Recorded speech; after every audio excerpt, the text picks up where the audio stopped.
ಈ RSS ಪಾಕಿಸ್ತಾನ ಸೃಷ್ಟಿಗೆ ಸಮ್ಮತಿ ಸೂಚಿಸಿರಲಿಲ್ಲ. ಯಾಕೆ ಈ RSS ನಮ್ಮ ಸಂವಿಧಾನವನ್ನು ಒಪ್ಪಿಕೊಳ್ಳದೆ ವಿರೋಧಿಸಿತು? ಸಂವಿಧಾನದ ಬದಲು ಮನುಸ್ಮೃತಿ ಈ ದೇಶದ ಸಂವಿಧಾನ ಆಗ್ಬೇಕು ಅಂತೇಳಿ ಗೋಲ್ವಾಲ್ಕರ್ ಹೇಳಿದ್ ಯಾಕೆ? RSS ಡಾಕ್ಟರ್ BR ಅಂಬೇಡ್ಕರ್ ಅವರನ್ನು ಯಾಕೆ ವಿರೋಧಿಸಿತು? RSS ಯಾಕೆ 52 ವರ್ಷಗಳ ಕಾಲ ತಮ್ಮ ಕೇಂದ್ರ ಕಚೇರಿ ಮೇಲೆ ರಾಷ್ಟ್ರಧ್ವಜವನ್ನ ಆರಿಸಲಿಲ್ಲ? 3 ವರ್ಷಗಳಿಂದ ಇಲ್ಲಿಯವರೆಗೂ ದಲಿತ ಸಮುದಾಯಕ್ಕೆ ಸೇರಿದವರಾಗ್ಲಿ, ಹಿಂದುಳಿದ ವರ್ಗಗಳಿಗೆ ಸೇರಿದವರಾಗ್ಲಿ, ಇವ್ರು ಯಾರು ಹಿಂದೂಗಳಾಗಿ ಕಾಣ್ತಿಲ್ವಾ?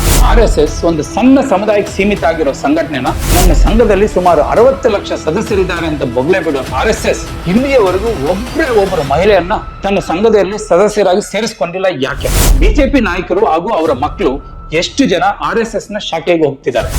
ಹಿಂದುತ್ವ ಅಂತ ಮಾತಾಡೋರು ತಮ್ಮ ಮಕ್ಕಳನ್ನ ಯಾಕೆ ಕ್ರಿಶ್ಚಿಯನ್ ಮುಸ್ಲಿಂ ದೇಶಗಳಲ್ಲಿ ಓದೋಕೆ ದುಡಿಯೋಕೆ ಕಳಿಸ್ತಾರೆ?